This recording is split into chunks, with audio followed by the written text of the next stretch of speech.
성부와 성자와 성령의 이름으로 아멘. 마이스트 에카르트 영성 특집 27번째 이야기. 고난 속에서도 하느님은 살아계시는가? 그러니까 상실과 침묵의 한복판에서 현존을 배우는 길, 이걸 주제로 해서 오늘 27번째 강의를 함께 해보도록 하겠습니다. 여러분 반갑습니다. 지난 26번째 이야기에서는 기도가 요구에서 수용으로 바뀌어야 한다는 것을 함께 보았습니다. 기억나시죠? 가장 깊은 기도는 많이 요청하는 게 아니라 하느님 앞에 비워져야 머무는 것이다. 하느님이 주시는 게 아니라 하느님 자신이 기도의 목적, 현존 자체가 기도의 목적이 되어야 하는 거다. 바로 지금, 바로 여기, 바로 이 순간 이와 같이 살아계신 하느님의 현존 안에 사는 것, 그것이 바로 목적이 되어야 한다, 이렇게 말씀했습니다. 우리는 지난 시간에 기도의 마지막 3분을 침묵으로 머무는 훈련을 보았습니다. 오늘 27번째 강의는 그 수용의 기도가 가장 어려운 영역에서 시험을 받을 자리로 들어갑니다. 여러분, 우리가 지금까지 비우고 내려가고 돌파하고, 비우고 내려가고 돌파하고 일상에서 살아내겠다고 했습니다. 비우고 내려가고 돌파하고 일상에서 살겠다고 했습니다. 기도가 수용으로 바뀌겠다고 했습니다. 그런데 가장 정말 어려운 질문이 하나 있습니다. 고난 속에서도, 십자가 속에서도, 고통 속에서도, 견디기 어려운 찢어지는 고난의 현장 가운데서도 하나님 살아계시는가? 이 질문은 머리로 만드는 질문이 아닙니다. 살아서 만들어지는 질문입니다. 정말 평생을 함께하는, 사랑하는 사람을 잃었을 때, 내 건강이 완전히 산산조각 박살이 나고 무너졌을 때, 신뢰로 이루어졌던 우리 인간의 관계가 완전히 깨어졌을 때, 재정이 무너졌을 때, 기도가 응답되지 않는 것 같을 때, 하느님이 침묵하시는 것 같을 때, 그때 이 질문을 피할 수 없습니다. 바로 지금, 바로 여기, 바로 이 순간, 이와 같이 살아계신 하느님이 지금도 계시는가? 오늘은 이 질문을 정직하게, 깊이 있게, 그리고 조심스럽게 함께 다루어 보도록 하겠습니다. 그래서 오늘의 첫 문장은 이렇게 두고 시작합니다. 고난의 침묵은 하느님의 부재가 아니라 더 깊은 방식의 동행일 수 있다.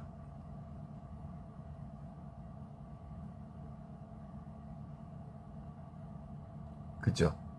고난의 침묵은 하느님의 부재가 아니라 더 깊은 방식의 동행일 수 있다. 경이로운 부재. 경이로운 부재. 경이로운 부재. 이게 바로 지금, 바로 여기, 바로 이 순간 이와 같이 살아있는 하나님의 현존을 온전하게 드러내 주시는 현장입니다. 경이로운 부재. 하느님의 현존이 바로 경이로운 부재 방식으로 지금, 여기, 이 순간 이와 같이 살아계십니다. 함께 기도하겠습니다.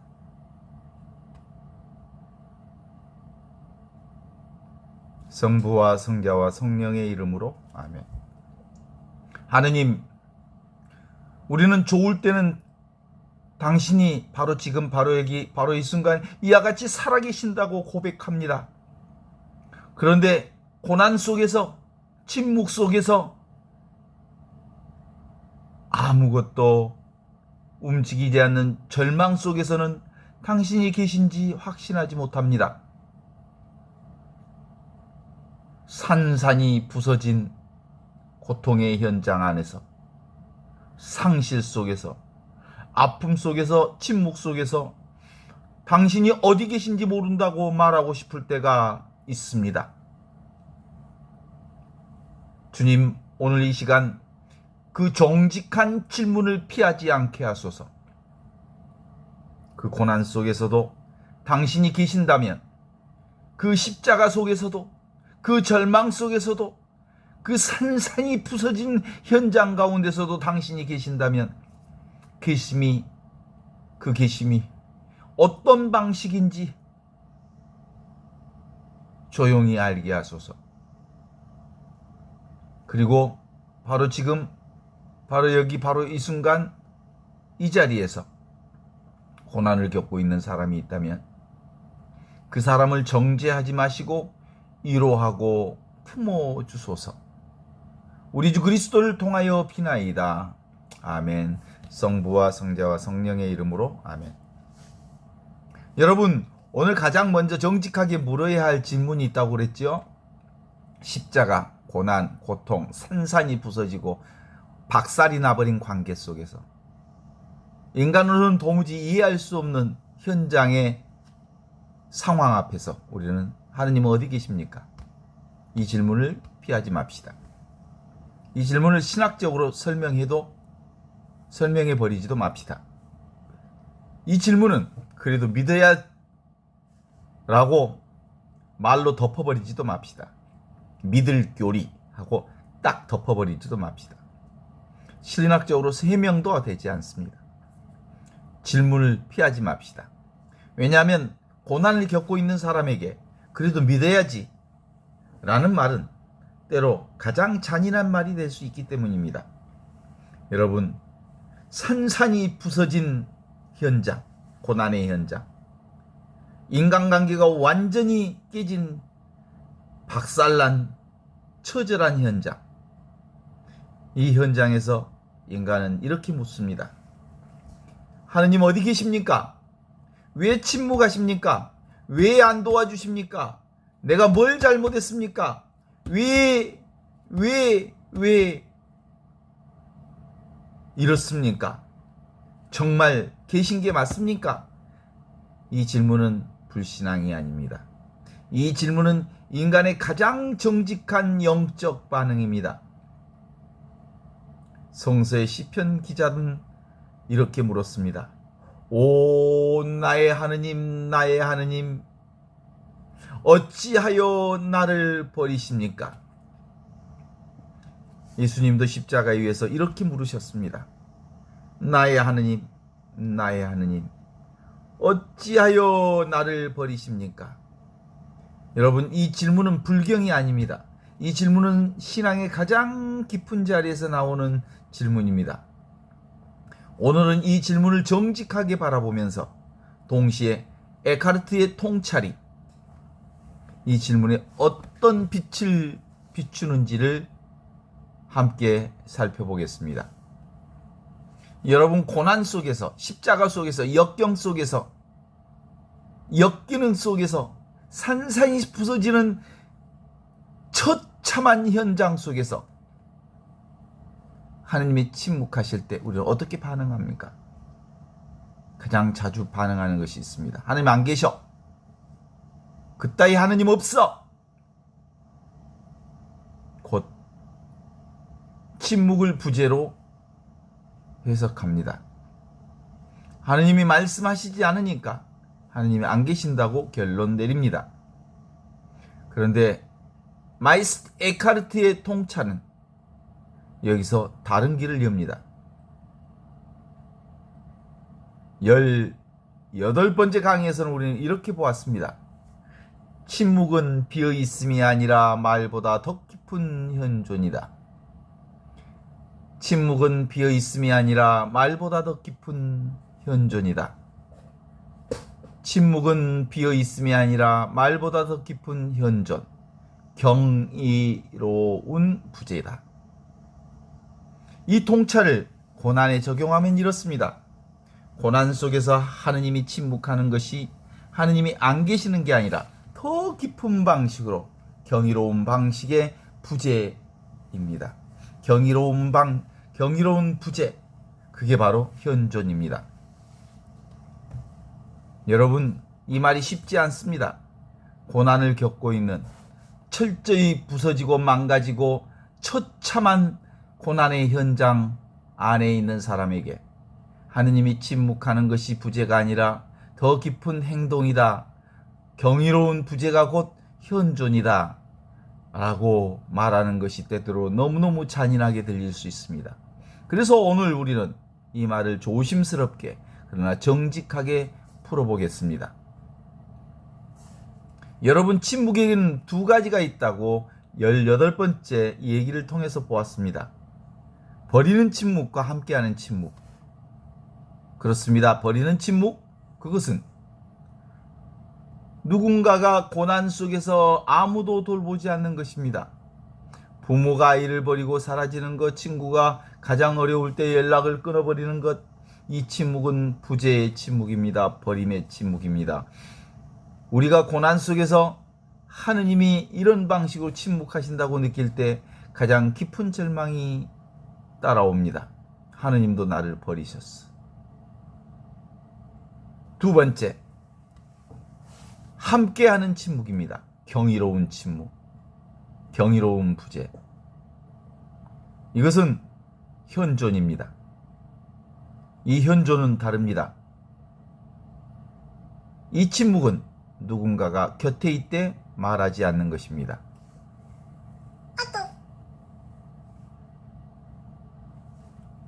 병원에서 사랑하는 사람이 아픈 사람의 손을 잡고 아무 말 없이 앉아 있는 것. 아이가 울 때 어머니가 아무 말 없이 그 아이를 품에 안고 있는 것. 이 침묵은 부재의 침묵이 아닙니다. 오히려 가장 깊은 현존의 침묵입니다. 말이 필요 없을 만큼 가까이 있는 것. 여러분, 마이스트 에카르트의 통찰은 고난 속에서, 어두움 속에서, 절망 속에서 산산이 부서진 처참한 고난의 현장 속에서 하느님의 침묵이 이 두 번째 침묵일 수 있다는 것입니다. 하느님이 고난 속에서 침묵하시는 것이 나를 버리는 게 아니라 말을 넘어서는 방식으로 함께하는 것입니다. 이것이 오늘 강의의 가장 깊은 통찰입니다.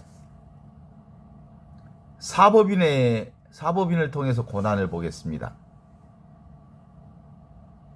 재행무상, 재법무와 열반적, 일체계고 열반적정. 이 일체계고 고난은 인간의 보편적 경험입니다.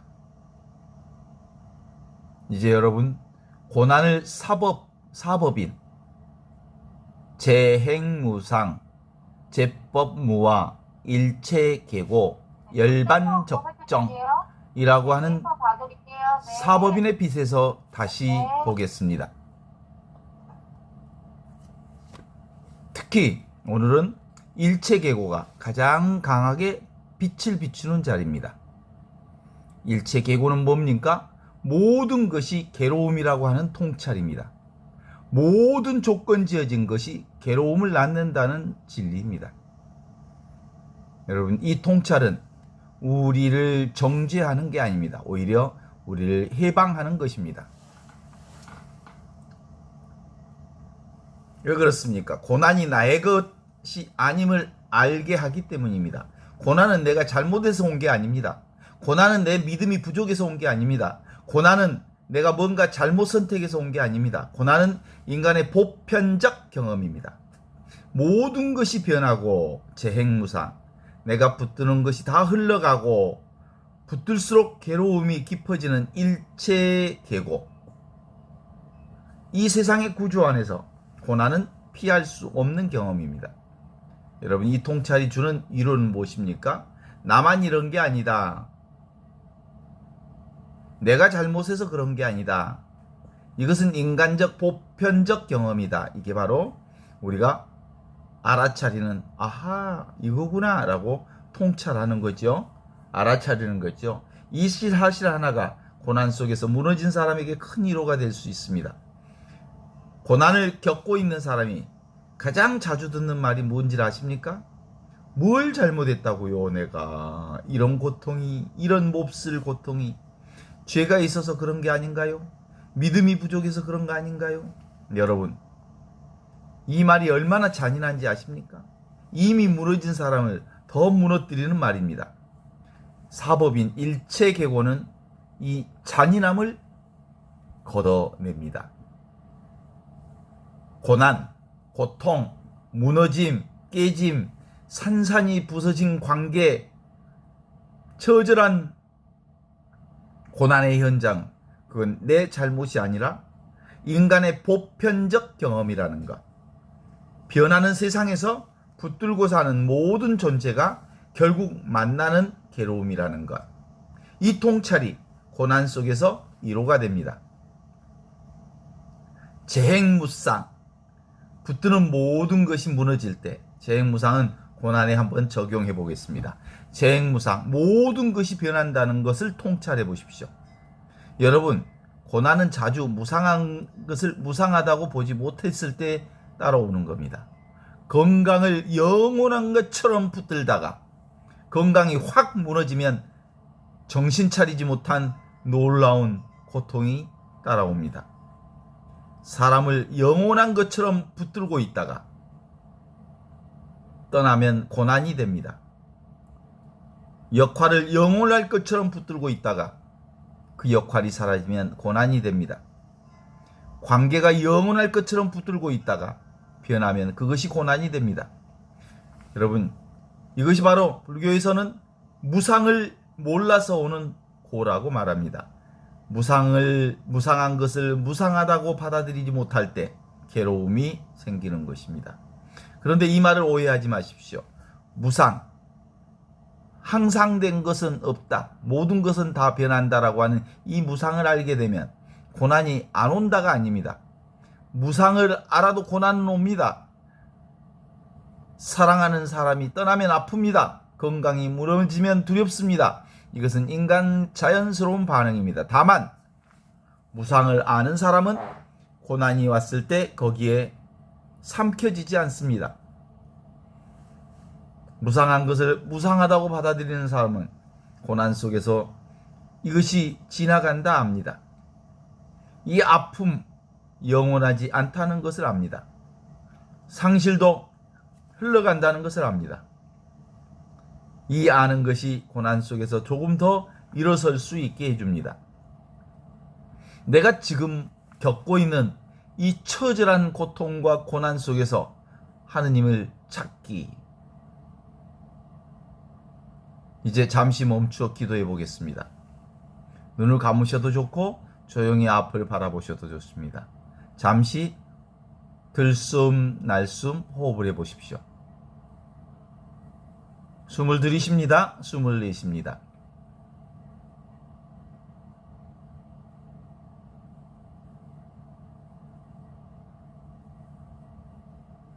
오늘 여러분이 지금 겪고 있는 혹은 최근에 겪었던 고난이나 아픔이 있다면 그것을 조용히 떠올려 보십시오. 큰 고난이나 고통이 아니어도 괜찮습니다. 작은 상실, 작은 아픔, 작은 침묵도 좋습니다. 그것을 억지로 밀어내지 마십시오. 그냥 바라보십시오. 이제 속으로 천천히 말해 보십시오. 이 고통, 이 아픔, 이 십자가, 이 상실이 있습니다. 이 상실이 있습니다. 이 고난 속에 당신이 어디 계신지 모르겠습니다. 그래도 정직하게 묻겠습니다. 지금도 계십니까?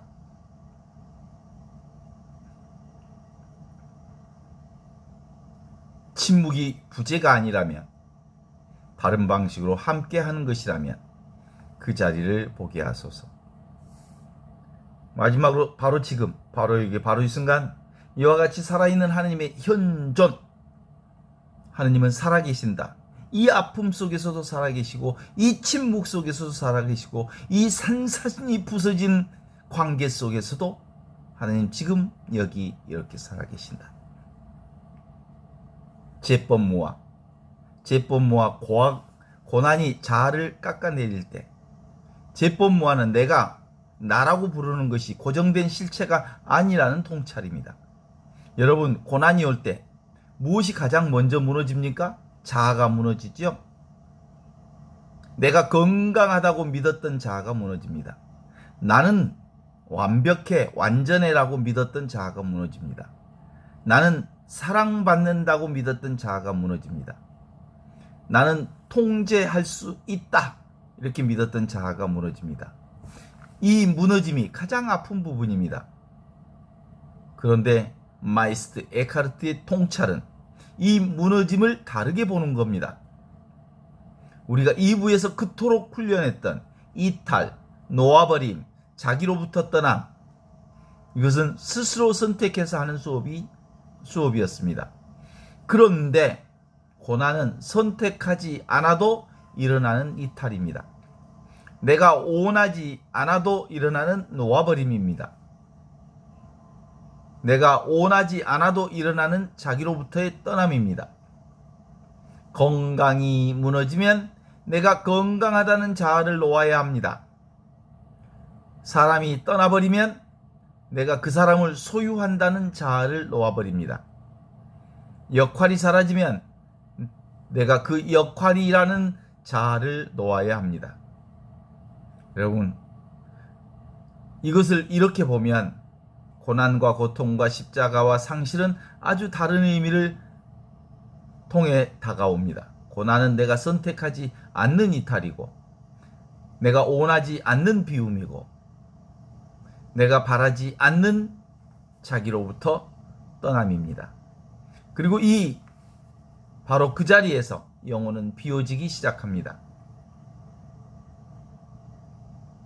물론 이 비워짐은 아픔입니다. 매우 아픕니다. 그래서 이 비워짐을 하느님은 은총이라고 쉽게 말하면 안 됩니다. 그러나 시간이 지나고 고통이 지난 뒤에 뒤돌아보면 많은 사람은 이렇게 고백하게 되어 있습니다. 이 십자가와 고난과 상실과 아픔과 그 처절한 고통이 나를 비웠다. 그 상실이 나를 깎아내렸다. 그 아픔이 나를 더 깊은 자리로 데려갔다. 이 해고가 고난의 의미를 드러냅니다. 마이스트 에카르트가 자기로부터 떠난다고 한 것은 십자가 고난이 강제로 하는 일을 스스로 하는 것입니다. 그런데 고난이 그렇게 강제한다면 우리는 적어도 그 고난 속에서 하느님이 일하고 계심을 볼 수 있어야 합니다. 이제 오늘의 강의는 도노 점수의 틀에서 다시 보겠습니다. 오늘은 27번째 강의, 도노의 자리는 어디 있습니까? 아하, 고난이 나를 부숴버리는 게 아니라 나를 비웠구나. 나를 비우고 있었구나. 이 상실이 나를 없애는 게 아니라 나를 더 깊은 자리로 데려가고 있었구나. 아하, 이 침묵이 부재가 아니라 더 깊은 동행, 경이로운 부재였구나. 여러분, 이 알아차림이 오늘의 도노입니다. 그리고 이 도노는, 깨달음은 고난의 한복판에 있는 사람에게 아직 도달하기 어려운 도노일 수 있습니다. 고난 속에 있을 때는 하느님이 비우고 있다는 말이 위로가 아니라 잔인하게 들릴 수 있습니다. 그래서 이 도노는 고난을 어느 정도 지난 뒤에 되돌아보며 깨닫는 도노. 그래서 후득지, 한참 뒤에야 아하, 그때 하느님이 나를 비우셨구나. 나를 손을 벌리게 만드셨구나. 나를 내려놓게 만드셨구나. 나를 온전히 비우기 위해 그 사건을 주셨구나. 이렇게 보는 거지요. 곧 고난 속에서는 그저 버티고 견디고 정직하게 아파하면 됩니다. 아이고 아파, 아이고 아파, 아이고 아파, 아이고 힘들어, 아이고 힘들어. 그렇게 하면 됩니다. 그리고 하느님이 비우고 있다를 억지로 믿으려 하지 않아도 됩니다. 다만 고난이 지나간 뒤에, 한참 뒤에 돌아보니 이렇게 말할 수 있게 됩니다. 아하, 그때 그 고난, 그 힘들고 그 고통스럽고 그 어렵고 그 산산이 부서지는 그 처참한 고난과 절망이 나를 철저히 비우게 하고 있었구나. 그 침물이, 그 상실이 나를 더 깊은 자리로 데리고 갔었구나. 이 해고의 도노가 고난의 의미를 변화시켜 줍니다. 그리고 점수는 무엇입니까? 그 고난 속에 있는 동안 하루하루를 살아내는 것 자체가 점수입니다. 억지로 의미를 찾으려 하지 않고 억지로 하느님을 느끼려 하지 않고 다만 고요히 버티며 살아가는 것. 그리고 그 고난이 지난 뒤에 이 고난이 나를 어떻게 변화시켰는지를 조용히 뒤돌아보는 것. 이것이 바로 고난과 고통과 십자가와 절망과 실패 속에서 배우는 점수입니다. 그렇습니다. 이제 비이혼성, 고난과 현존은 둘이 아니다. 이 비이혼성의 관점으로 들어가 보겠습니다. 우리는 아주 자주 이렇게 나눕니다. 하느님이 계실 때와 하느님이 안 계실 때, 축복의 시간과 고난의 시간, 빛의 때와 어둠의 때, 이걸 둘로 나눕니다. 그런데 비이혼성의 시선으로 보면 고난과 현존은 둘이 아닙니다. 하느님이 계실 때와 하느님이 안 계실 때는 둘이 아닙니다. 축복의 신앙과 고난의 시간이 둘이 아닙니다. 빛의 때와 어둠의 때가 둘이 아닙니다. 그래서 우리는 이 비이혼성의 시선으로 보면 둘인 세상을 완전히 흔들어 깨웁니다. 여러분, 마이스트 에카르트에게 하느님은 좋을 때만 계시는 분이 아니었습니다. 축복할 때만 가까이 계신 분이 아니었습니다. 응답하실 때만 현존하는 분이 아니었습니다. 하느님은 고난 속에서도 계셨고 침묵 속에서도 계셨고 절망 속에서도 계셨고 어두움 속에서도 십자가 속에서도 처절한 깨어짐이 있는 그 가운데서도 항상 계셨습니다. 다만 그 계심의 방식이 다를 뿐이었습니다. 좋을 때는 말로 다가오고 축복으로 느껴지고 응답으로 확인됩니다. 그런데 고난 속에서, 십자가 속에서, 상실 속에서, 절망 속에서, 그리고 처절한 깨짐 속에서는 침묵으로 함께 하시고 어둠 속에서 보이지 않는 방식으로 동행하십니다. 마이스트 에카르트는 하느님을 특별한 방식으로만 찾으면 그 방식을 얻고 하느님을 놓쳐버린다고 경고하고 있습니다. 이것은 고난에 적용하면 이렇습니다. 하느님이 축복의 방식으로만 오신다고 고정하면 고난 속에서 오시는 하느님을 놓쳐버린다. 하느님이 응답하는 방식으로 오신다고 고정하면 침묵 속에서 오시는 하느님을 놓쳐버리고 만다. 곧 비이혼성의 시선은 우리에게 이렇게 말합니다. 고난과 현존은 둘이 아니다.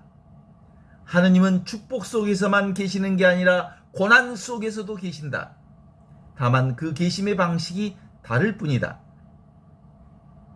여러분, 이 통찰이 자라기 시작하면 그 고난 속에서도 완전히 무너지지 않게 됩니다. 하느님이 안 계신 게 아니라 다른 방식으로 계실 수 있음을 알기 때문입니다. 이제 사법인의 마지막 열반 적정을 고난에 연결시켜 보겠습니다. 여러분, 고난이 지나간 뒤에 무엇이 남습니까? 많은 사람들이 이렇게 얘기합니다. 고난과 십자가와 그리고 처절한 절망의 한 가운데 전에 고난 전에는 얕았는데 고난 후에 깊어졌다. 상실하기 전에는 몰랐던 것이 상실 후에는 알게 되었다. 아픔 전에는 표면에만 살았는데 아픔 이후에는 깊은 자리로 내려가게 되었다. 이것이 고난이 남긴 열매입니다. 물론 고통과 고난이 항상 이런 열매를 맺는 것은 아닙니다. 아픔만큼 이렇게 성숙한 것만은 아닙니다. 어떤 사람은 아픈 만큼 완전히 망가지는 사람들도 얼마든지 있습니다. 이 고난이 사람을 더 굳어지게 하고 더 단단하게 하고 더 세상을 원망하게 하고 절망하게 할 수도 있습니다. 그런데 마이스터 에카르트의 영성 안에서 고난을 통과한 사람이 그 고난을 놓고 비우고 하느님께 내어드리고 맡겨드릴 때 고난은 풍성한 열매를 맺기 시작합니다. 그 열매가 바로 고요입니다. 아픔이 가라앉고 상실이 어느 정도 받아들여지고 고난이 지나간 뒤에 그 자리에 남는 것은 공허가 아니라 깊은 고요입니다. 오늘의 언어로 말하면 이렇습니다. 고통과 고난을 통과한 영혼에 남는 가장 깊은 고요, 상실이 비운 자리에 머무시는 하느님과 그리스도의 평화, 침묵이 지나간 뒤에 열리는 가장 깊은 현존의 안정감. 여러분, 이것이 바로 열반적정을 오늘의 언어로 해석한 것입니다. 그리고 이 고요는 고난을 피하는 사람은 모르는 고요입니다. 고난을 통과한 사람만이 깨달을 수 있고 알 수 있고 경험할 수 있는 고요입니다. 왜냐하면 고난을 깎아내린 자리, 고난이 비운 자리, 고난이 열어놓은 자리에 하느님이 가장 깊이 머무르시기 때문입니다. 이제 다시 한번 조용히 멈추겠습니다. 이번에는 조금 더 깊이 들어가서 고난과 십자가를 하느님께 내어드리는 기도를 해보겠습니다. 눈을 감으십시오. 아까 떠올렸던 그 고난, 십자가, 상실, 인생의 절박한 고통, 다시 한번 조용히 바라보십니다.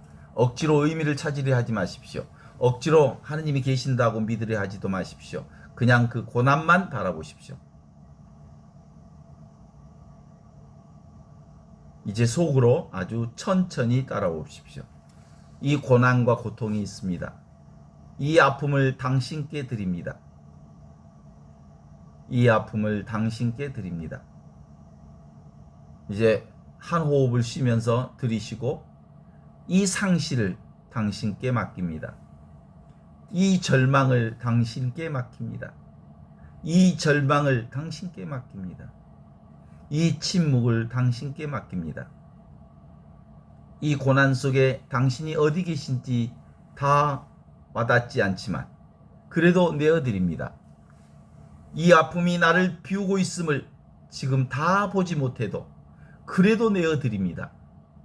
이 침묵이 부재가 아니라면 그 자리를 보게 하소서. 바로 지금, 바로 여기, 바로 이 순간 하느님은 살아계십니다. 이 아픔 속에서도, 이 상실 속에서도, 이 절망 속에서도, 이 산산이 부서진 이 처참한 현장 속에서도 당신은 이와 같이 살아계십니다.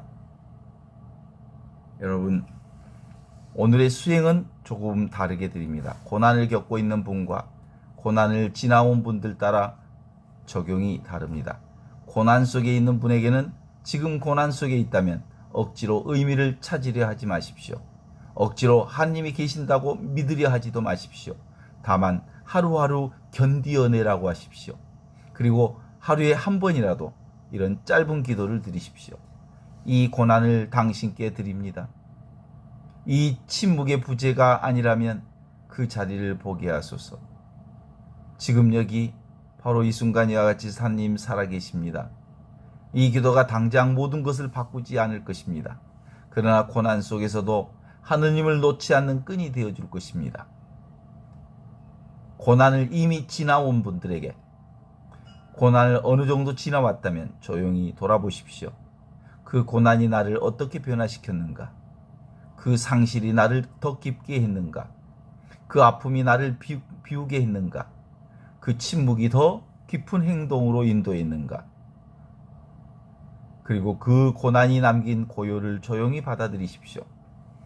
고난의 침묵은 하느님의 부재가 아니라 더 깊은 방식의 행동이었다. 바로 지금, 바로 여기 하느님은 살아계십니다. 고난을 겪고 있지 않은 분들에게, 지금 고난이 없다면 고난을 겪고 있는 사람들을 정죄하지 말고 판단하지 말고 설교하지 마십시오. 다만 그 사람들 곁에 있어 주십시오. 침묵으로 함께 해 주십시오. 말하지 않아도 곁에 있는 것이 가장 깊은 위로가 될 수 있습니다. 그리고 하나님의 침묵이 부재가 아니라 더 깊은 동행일 수 있습니다. 미리 알아두십시오. 언젠가 나도 고난을 만날 때 이 통찰이 버팀목이 될 것입니다. 여러분, 오늘 우리는 고난 속에서 하느님이 살아계신가를 정직하게 그리고 깊이 있게 아주 조심스럽게 함께 다루어 보았습니다. 이제 정리하면 이렇습니다. 고난 속에서 하느님이 침묵하시는 것은 하느님이 안 계시는 게 아니라 더 깊은 방식으로 함께 하시는 것입니다. 경이로운 부재. 고난은 내가 선택하지 않는 이탈이고, 내가 원하지 않는 비움이고, 내가 바라지 않는 자기로부터의 떠남입니다. 그리고 그 비워짐이 아프지만 그 시간이 지나면 그 비워진 자리에 가장 깊이 하느님이 머무르십니다. 마이스트 에카르트는 하느님을 특별한 방식으로 찾으며 그 방식을 얻고 하느님은 놓칠 수 있다고 경고했습니다. 이것을 고난에 적용하면 하느님이 축복의 방식으로만 오신다고 고정시켜버리면 고난 속에서 오시는 하느님을 놓쳐버리게 됩니다. 그러므로 우리는 고난 속에서도 눈을 열어두어야 합니다. 하느님이 축복으로만 오시는 게 아니라 침묵 속에서도 오시고, 어두움 속에서도 오시고, 상실 속에서도 오시고, 처참한 절망 속에서도 오시고, 그리고 모든 방식이 여전히 하느님의 현존입니다. 그래서 오늘 마지막 이 말씀을 붙들고 마치겠습니다. 고난은 비운 자리에서 하느님이 가장 깊이 머무십니다. 그리고 그 모든 중심에는 언제나 같은 하느님이 계십니다. 바로 지금, 바로 여기, 바로 이 순간 하느님이 살아계십니다. 이 아픔 속에서도, 이 슬픔 속에서도, 이 침묵 속에서도, 이 어두움 속에서도, 이 절망 속에서도 하느님 살아계십니다. 함께 기도하겠습니다. 성부와 성자와 성령의 이름으로 아멘. 하느님, 우리는 고난 속에서 당신이 어디 계신지 모르겠다고 말하고 싶을 때가 너무너무 많습니다. 그 정직한 질문을 오늘 이 시간에도 피하지 않게 하셨으니 감사합니다. 고난의 침묵이 당신 부재가 아니라 더 깊은 방식의 동행이었음을 조용히 알게 하소서.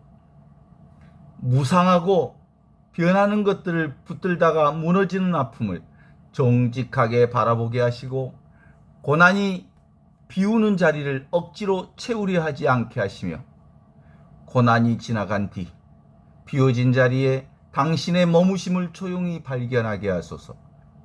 지금 고난 속에 있는 사람들을 정죄하지 말게 하시고 곁에 있게 하시며 침묵으로 함께 하소서. 그리고 고난을 지나온 사람들에게는 그 고난이 남긴 깊은 고요를 받아들이는 은총을 주소서. 주 하느님, 고난이 비운 자리에 당신이 가장 깊이 머문다는 사실을 믿게 하소서. 감사합니다. 오늘 27번째 이야기는 여기까지입니다. 오늘 특별히 고난 속에서도 하느님 살아계신다는 정직한 질문을 함께 다루어 본 시간이었습니다. 이 질문에 쉬운 답을 붙이려 하지 않았습니다. 고난을 겪고 있는 분들을 정죄하려 하지 않으려 했습니다. 그러면서도 고난이 침묵의 부재가 아니라 더 깊은 동행일 수 있다는 통찰을 조용히 함께 나누었습니다. 다음 28번째 강의에서는 이 고난의 침묵에서 한 걸음 더 나가서 침묵은 비어있음이 아니라 충만함이다 라는 자리로 가겠습니다. 18번째 강의에서 우리는 침묵의 신학을 잠깐 보았죠. 28번째 강의에서는 침묵을 고난 이후에 충만함으로 비어있음이 아니라 가득 찬 현존으로 더 깊이 체험하는 길을 함께 걷겠습니다. 오늘 또 돌아가시면서 이 고난을 당신께 내어드립니다. 이 침묵이 부재가 아니라면 이 자리를 보게 하소서. 바로 지금 바로 여기 바로 이 순간 이와 같이 살아있는 하나님의 현존, 하나님은 바로 지금 여기 살아계십니다. 아멘. 성부와 성자와 성령의 이름으로 아멘.